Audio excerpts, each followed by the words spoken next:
nos está pidiendo que cuestionemos lo que todos hemos oído muchísimas veces en las escuelas de arquitectura, en los jurados, ¿no?, en los congresos. La arquitectura con capital A, ¿no?, la arquitectura con mayúscula es. Y yo creo que tenemos que poner en duda, ¿no?, esas grandes definiciones de lo que la arquitectura es, porque la arquitectura es un devenir, y más hoy en día que estamos enfrente a una gran intersección de crisis climáticas, económicas, sociales, políticas. Y aquí la gran cuestión es cómo la arquitectura es capaz de responder y entender su responsabilidad en esa conjunción de conflictos y de posibilidades. Delante de los grandes retos que tenemos que empezar a preguntarnos cómo devenir y cómo transformarnos para responder a esos grandes cambios que son necesarios. Si entendemos el mundo y las grandes transformaciones que ha habido en el siglo XX, desde lo tecnológico a lo alimentario, a lo industrial, la arquitectura es quizás de las disciplinas y de las profesiones que ha cambiado menos. Ahí nos tenemos que preguntar, reflexionar, sabiendo que somos uno de los grandes problemas, que compartimos el gran problema de la polución ambiental, que la arquitectura contribuye casi un 40% a las emisiones globales, ¿cómo no somos capaces de cuestionarnos lo que la arquitectura es y lo que la arquitectura ha sido?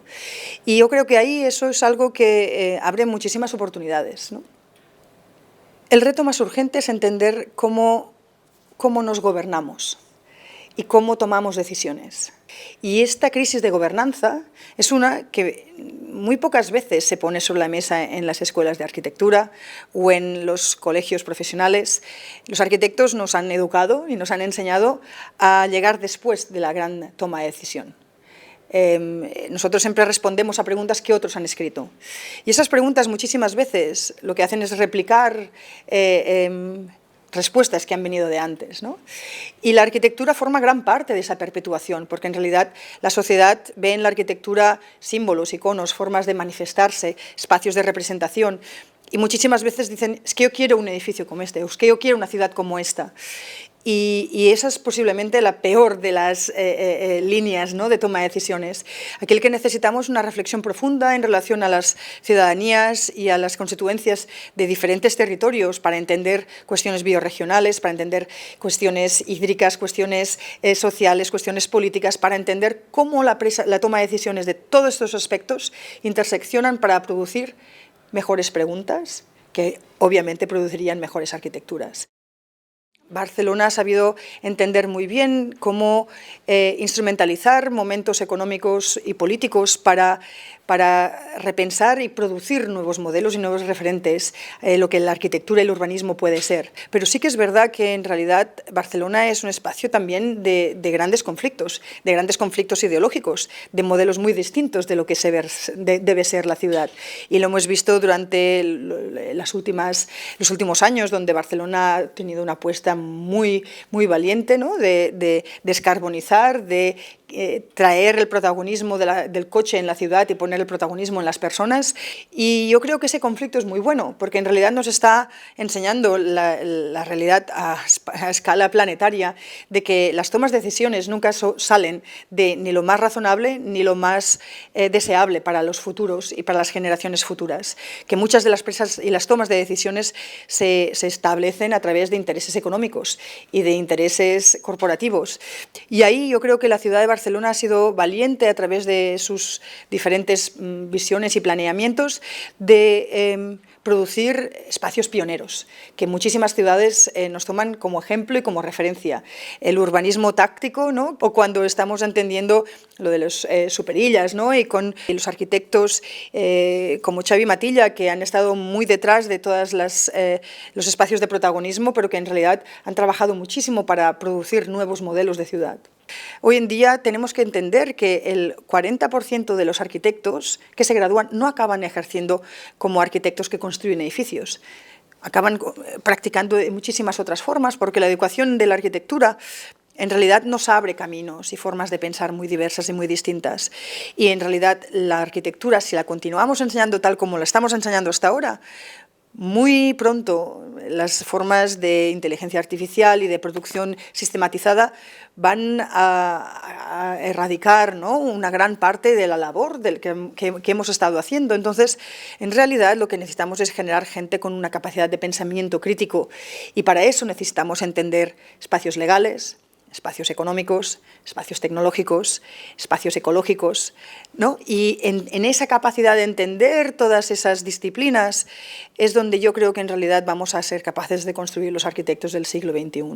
Y yo soy una pedagoga, ¿no?, una arquitecta que he estado practicando desde la educación durante muchísimos años, y a mis estudiantes yo les pido que me hagan un modelo de negocios, que me hagan un modelo legal, y obviamente un modelo tipológico, espacial, material, tecnológico, ¿no?, si lo hay. Pero para mí es esencial que todo proyecto que mis estudiantes producen tenga un espacio de innovación y de creación y de diseño desde lo legal a lo económico.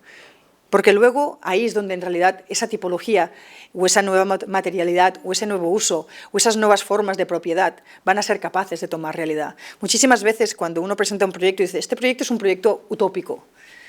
dices, bueno, dependiendo si tenemos un modelo económico y un modelo legal que nos lo permita hacer. La Plataforma en Defensa del Ebro este año cumple 25 años, que ha estado luchando en ciudades como Barcelona, en espacios políticos en Madrid, en Bruselas, y que ha estado reivindicando una atención y una política hídrica que tome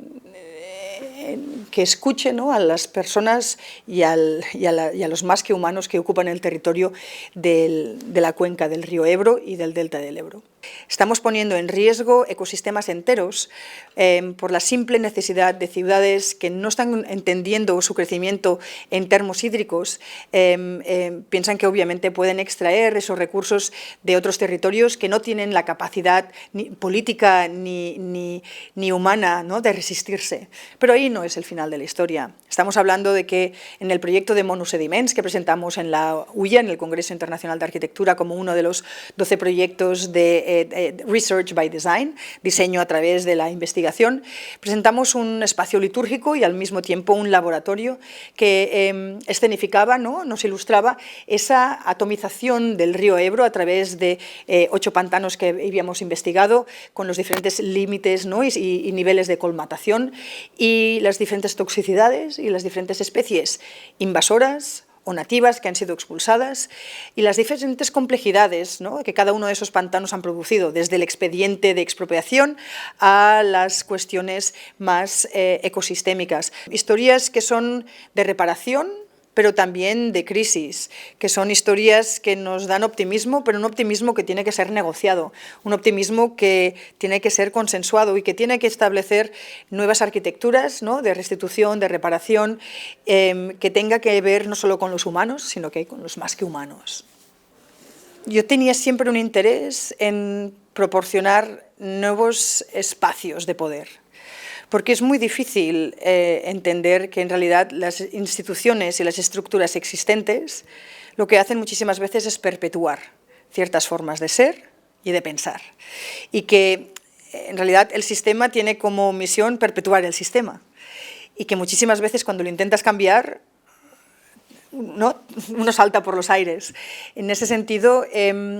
yo siempre he intentado ser capaz de, incluso cuando ocupando espacios institucionales, dar voz a aquellos que eran anti-institucionales. Porque en realidad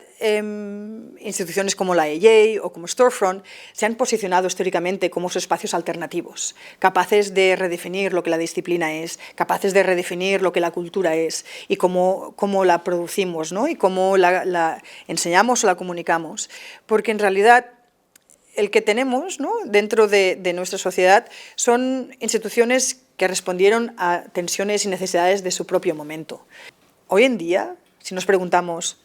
cómo tenemos que ser arquitectos hoy y cómo tenemos que educar a los arquitectos hoy y cómo las instituciones culturales nos pueden ayudar a entender cómo la arquitectura y la ciudad y el urbanismo se pueden producir hoy, cómo puede la ciudadanía formar parte de ellos,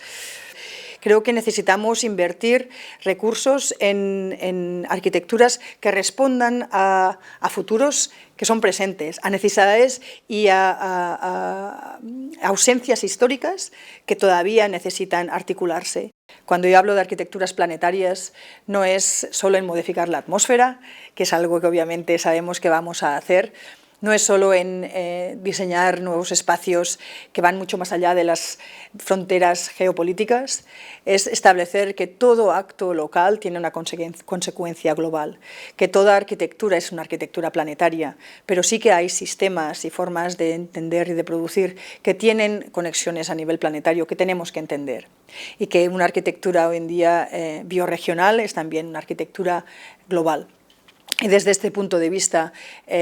siempre me he sentido como una persona que del delta del Ebro, ¿no? Pero existiendo a nivel planetario, que intenta hacer preguntas que tengan resonancia a nivel local, pero que las aspiraciones siempre vengan de una voz global.